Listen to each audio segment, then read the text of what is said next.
अभी मौजूद है मथुरा के श्री बांके बिहारी मंदिर में, जहाँ के कई रहस्य आपके सामने हैं जो कि अभी भी अनसुलझे हैं। इस रहस्य से पर्दा उठाने के लिए हमारे साथ वहाँ के पुजारी, जो कि मुख्य पुजारी है, वो मौजूद है और जानेंगे उनसे कि वो रहस्य क्या है और आखिरकार उसका सच क्या है।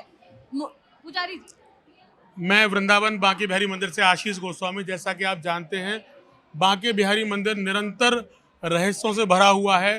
भगवान की लीला हो, भक्तों का भगवान से संपर्क हो, ठाकुर जी का जो अनुराग राग है, ठाकुर जी की सेवा पूजा है। हर बार भगवान नित्य नए कोई ना कोई चमत्कार दिखाते हैं। इसी श्रृंखला में भगवान ने कभी दूध का भोग ना रखने के कारण अपना कंगन दुकान पर जाकर देकर आए हैं। कभी भगवान भक्तों को रास करते हुए निधिवन राज में पाए गए हैं। अनेक अनेक प्रकार की लीला भगवान के द्वारा भक्तों को दर्शाई जाती है। यदि हम देखें कि अमावस के दिन हमारे यहाँ बहुत भीड़ होती है। अमावस की भीड़ का राज क्या है? अमावस का दिन वो दिन है जिस दिन बांके बिहारी जी महाराज अपने भक्त के लिए गवाही देने के लिए कोर्ट में गए थे। इस कारण से बिहारी जी के यहाँ ग्रामीण अंचल के लोग अधिकतर आकर दर्शन करने के लिए वृंदावन पहुंचते हैं। बिहारी जी, पुजारी जी, ऐसी भी मान्यता है, कहा जाता है कि बांके बिहारी जी का जो श्रृंगार होता है वो आधा कृष्ण और आधे राधे में होते हैं, ऐसा क्यों? देखिए, बिहारी जी का श्रृंगार आधा कृष्ण राधा का आधा इसलिए किया जाता है क्योंकि हमारे यहाँ एक ही स्वरूप में दोनों ही विराजमान है, राधा कृष्ण अलग अलग नहीं है। जिस समय स्वामी हरिदास जी महाराज ने निधिवन राज में बिहारी जी को राधा रानी के साथ प्रकट किया था, उस दौरान जब रास हो रहा था और प्रातःकाल बेला में ठाकुर जी जाने लगे हैं, तो वहाँ स्वामी जी को वरदान देने के लिए भगवान ने कहा कि आप हमसे कोई वरदान मांग लीजिए। जिस समय अगर कोई आम व्यक्ति होता तो भगवान से अपने लिए, अपने परिवार के लिए कुछ भी सुख शांति समृद्धि मांग लेता, लेकिन ये संत का भाव है।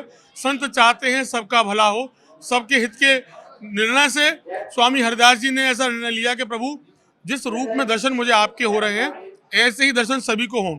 पुजारी जी, ऐसी भी मान्यता है, कहा जाता है कि जब भक्तों को बहुत ज्यादा जरूरत होती है तो साक्षात बांके बिहारी दर्शन देते हैं, और जब वो भक्ति से प्रसन्न होते हैं तो वो साक्षात विराजमान होते हैं, साक्षात दर्शन होते हैं। ऐसा कभी कोई साक्ष्य भी आपके सामने आया, ऐसी कोई वाक्या सामने आई कि उन्होंने साक्षात दर्शन दिया हो?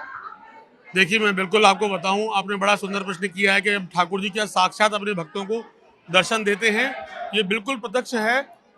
एक दिल्ली में कमला नगर में दीदी रहती हैं, उनका नाम नीना गुप्ता है। नीना जी निरंतर बिहारी जी दर्शन करने के लिए आती हैं, ठाकुर जी को अपना भाई मानती हैं। उनकी बिटिया बाहर यूएस में रहती है और ठाकुर जी को मामा के रूप में मानती है। हर बार वो गुड़िया जब भी वहाँ से आती है, दर्शन करने बिहारी जी का जरूर आती हैं, उनको मामा बोलती हैं। ऐसा परिवार ठाकुर जी के साथ एक भावनात्मक रूप से जुड़ा हुआ है।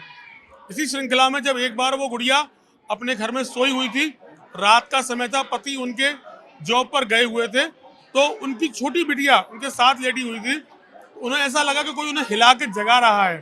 2 बार 3 बार प्रयास किया, जब वो नहीं जगी तो बेड से वो नीचे गिर गई। नीचे गिरने के बाद जब उन्होंने देखा उठ के, तो सामने साक्षात ठाकुर जी महाराज विराजमान थे और वो घबरा कर ठाकुर जी की ओर गई, तो सामने खिड़की की ओर झुक के देखा उसने, तो नीचे कुछ लोग ऐसे जो हाथ में खंजर और बंदूक लिए खड़े हुए थे। वो गुड़िया घबराई, उसने फटाफट अपने घर की किवाड़ बंद करी, पुलिस को फोन किया, वो लोग वहां से भाग गए। तब उसने रो रो के फोन किया अपनी मम्मी के पास और कहा कि मम्मी, आज मुझे मामा ने बचा लिया, यदि रात को मामा मुझे नहीं जगाते तो शायद मेरे साथ कोई अनहोनी हो जाती। कहने से भाव है, बिहारी जी अपनी भक्तों की रक्षा के लिए देश में ही नहीं बल्कि विदेशों तक पहुंचकर अपने भक्तों की सुरक्षा करते हैं।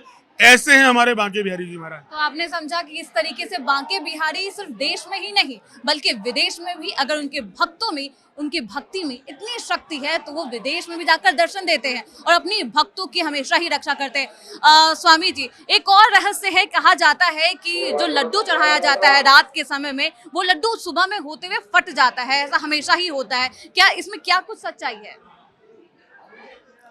देखिए, बिहारी जी महाराज को जब रात को सुलाते हैं तो ठाकुर जी के नज़दीक में रखा जाता है, बूंदी के लड्डू रखे जाते हैं, दूध के कुल्हड़ रखे जाते हैं और पान का बीड़ा रखा जाता है। ऐसा भाव है कि रात्रि में जब भगवान निधिवन जाके रास करके लौटते हैं तो मिडनाइट में भगवान को एक भूख लगती है, जिसको छोटी भूख कहते हैं, और उसके लिए भगवान के पास लड्डू, दूध और पान का भोग रखा जाता है। जब ठाकुर जी रास करने लौट कर आते हैं उसके बाद 4 बजे करीब ऐसा माना जाता है कि भगवान वहां से लौटने के बाद वो लड्डू का प्रसाद, वो दूध का भोग और पान का बीड़ा स्वीकार करते हैं। तो निरंतर ये देखा जाता है कि ठाकुर जी को लड्डू फूटा हुआ मिलता है, पान का बीड़ा चबा हुआ मिलता है, दूध भी कई बार छलका हुआ मिलता है या ठाकुर जी के अधरों से, होठों से लगा मिलता है। इससे प्रमाणित होता है कि ठाकुर जी निरंतर ये भोग की सेवा लेते हैं। ऐसा अनेक अनेक बार भगवान की सेवा में पाया गया है। स्वामी जी, एक आखिरी क्वेश्चन है, एक सवाल जो भक्तों के मन में भी है कि आखिर क्यों जो हर 2 पल में पर्दा डाला जाता है बांके बिहारी जी के चेहरे पर, ऐसा क्यों किया जाता है बार बार 2 पल, हर 2 पल में क्यों? देखिए, बिहारी जी महाराज को बार बार पर्दा लगाते हैं। कारण ये है कि ठाकुर जी का अपने भक्तों के साथ जो सम्मोहन है, जो आई कांटेक्ट, वो ब्रेक हो जाए। क्योंकि भगवान के इस बांके बिहारी मंदिर को जो आप देख रहे हैं, इसको बनाने के पीछे भी यही लीला छुपी हुई है कि जब भगवान इस मंदिर में विराजमान नहीं थे, स्वामी हरिदास जी ने बांके बिहारी जी को निधिवन में प्रकट किया था। वहाँ ठाकुर जी महाराज कुंज में विराजमान थे, लता पताओं में विराजमान थे, लेकिन वहाँ पर्दा नहीं लगा करता था। भरतपुर के राजा रानी के साथ वृंदावन आए, बिहारी जी को देखने के बाद रानी इतनी सुंदर थी कि भगवान रानी के साथ सम्मोहित होकर चले गए भरतपुर। वहाँ बड़ा सुंदर दिव्य मंदिर बनवाया गया। लेकिन जब गोस्वामी लोग बड़ी अनुनय विनय करने के बाद बिहारी जी को पुनः वापस वृंदावन लेकर आए हैं, तो उस समय रानी ने ये मंदिर का निर्माण कराया है, बिहारी जी को स्थापित किया है। यही लीला छुपी है कि आज भी भगवान को निरंतर पर्दा लगाते हैं ताकि ठाकुर जी किसी भक्त के साथ पुनः बाहर ना चले जाएं। बहुत बहुत शुक्रिया। मुख्य पुजारी जी थे हमारे साथ, बांके बिहारी के मुख्य पुजारी थे, जिसको आपने सुना, और वो रहस्य सभी पर्दा उठा चुके हैं। क्या कुछ है, निधि वन का क्या रहस्य है, बांके बिहारी जी का क्या रहस्य है, आखिर क्यों 2 बार हर प्रत्येक 2 पल में पर्दा डाला जाता है, ये क्यों होता है, वशीभूत हो जाते हैं, मतलब वो इतने मनमोहित हो जाते हैं बांके बिहारी जी अपने भक्तों के भक्ति में कि वो उनके साथ जाने लगते हैं। इसी वजह से उनको 2-2 बार हर 2 पल में बार बार पर्दा डाला जाता है। कैमरामैन राम के साथ मैं श्रुति अंगद, TV7 भारत।